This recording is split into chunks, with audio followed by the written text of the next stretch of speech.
Olá, crianças!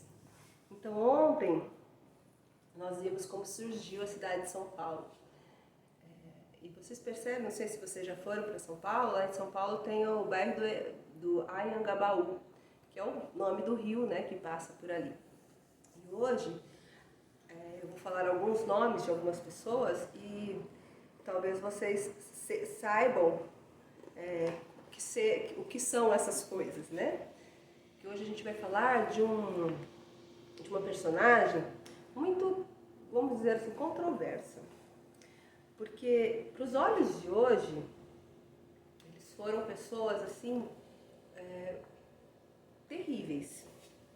Mas também, se a gente for pensar que a cabeça das pessoas, antigamente, bem lá atrás, era completamente diferente das que nós temos hoje, eles tiveram um papel com um significado, principalmente para o estado de São Paulo, que são os bandeirantes.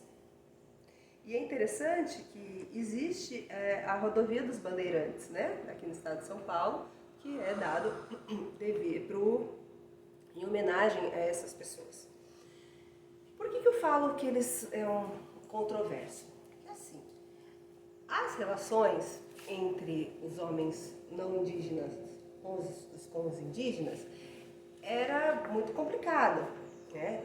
Então, ontem eu falei que eles viviam ali nas missões, ali no campus de Piratininga, no Alto de Piratininga, de uma forma tranquila, um ensinava o outro, e traziam alimentos e tudo mais, mas, vezes e outras, isso não acontecia. Muitas pessoas usavam os índios como mão de obra escrava. Existiam batalhas, né? Aqui até mesmo, né, na história de Bauru eu contei para vocês das batalhas que tinham entre os colonizadores e os índios. E os índios foram cada vez mais adentrando pelo Brasil. Então, eu vou desenhar mais ou menos, viu? Aqui, nossa costa. E, na verdade, pelo Tratado de Tordesilhas, o Brasil vem tudo mais para cá. Só essa parte aqui era de Portugal.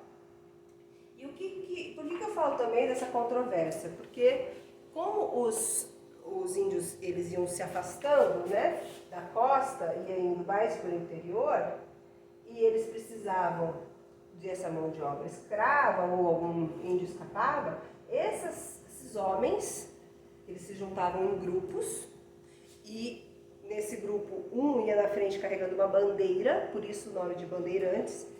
Eles iam atrás desses índios, então eles iam adentrando para o interior do Brasil, né? Saía aqui da costa e ia para o interior do Brasil. Não só atrás dos índios, mas também atrás de metais preciosos, pedras preciosas, riquezas. E por que eu falo, quando eu falei da controvérsia, por quê? Porque tem toda essa questão dessa maldade, né, deles irem atrás, de serem muito severos e maldosos mesmo com os índios, de tratarem eles muito mal, de desmatar toda aquela terra, fazer uma invasão, mas também foi eles que abriram caminho para que as cidades fossem aparecendo, que o Brasil fosse crescendo. Inclusive, eles ultrapassaram o Tratado de Tordesilhas. Então, fizeram expandir as terras do Brasil, né? Não ficaram, não seguiram a lei, né, do acordo combinado entre os portugueses e a Espanha. Então, eles foram a mais. Então, por isso que tem essa questão, né, dos bandeirantes e principalmente na nossa região, se a gente prestar atenção, existem muitas rodovias que homenageiam essas pessoas, dando nome. Por exemplo, tem um bandeirante que chamava Antônio Raposo Tavares, e tem a rodovia Raposo Tavares. Inclusive aqui em Bauru tem uma rua chamada Raposo Tavares. Eu morava na rua Raposo Tavares. E tem a rodovia Raposo Tavares. E por que eles dão nome, principalmente a rodovias? Por conta desse movimento todo que ele fez de expansão, de entrar pelo Brasil e abrir espaço e fazer como se eles fossem mesmo rodovias que estavam caminhando para dentro do Brasil. Tinha outro, Fernão Dias Paz, Fernão Dias, também uma outra rodovia, Domingos Jorge Velho, e tem um especificamente que chama Bartolomeu Bueno da Silva.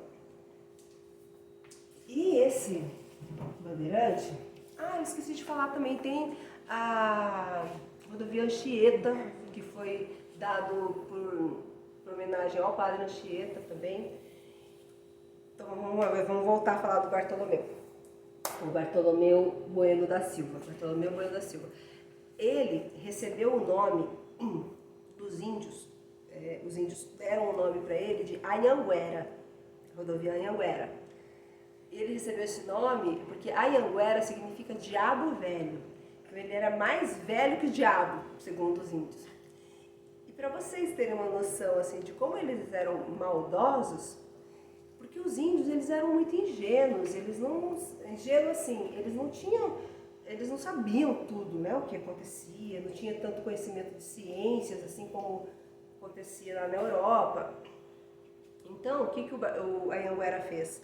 Ele pegou pinga, cachaça, que tem um teor alcoólico, tem muito álcool, e se você coloca fogo no álcool, você pega bastante fogo. E o que ele fez? Ele jogou um fogo nessa pinga, falou que era água, né? Porque a cachaça é transparente. Ele jogou o fogo ali e a água, entre aspas, né? A pinga pegou fogo. E os índios viram aquilo, ficaram assustadíssimos. Meu Deus, ele consegue colocar fogo na água. Imagine, a água que é feita para apagar fogo, ele consegue colocar fogo na água. Na verdade, ele estava pondo fogo na cachaça, na pinga, mas os índios não sabiam que aquilo era um pouquinho ali. E daí ele ameaçava os índios, falava assim: se vocês não me disserem onde tem ouro nessa redondeza, eu vou pôr fogo em todos os rios. E daí, assim, eles conseguiam a informação. Então vocês veem o nível de maldade, mas também tem esse contraponto que eles foram importantes para essa expansão, né? Quando a gente falou da história, na hora da geografia do estado de São Paulo, que eu falei que o rio Tietê foi uma maneira muito importante, foi um rio muito importante para eles usarem de estradas para se adentrarem no interior até chegar no Mato Grosso. Eles chegaram no Mato Grosso, tá bom? Então esse é um outro personagem da história paulista que foi importante para a expansão do nosso estado, ok? Qualquer dúvida, qualquer problema, fale comigo. Eu estou por aqui, tá bom? E não esqueçam, na atividade do caderno de hoje, nós vamos escrever um poema sobre a fundação do Colégio São Paulo, tá bom? Um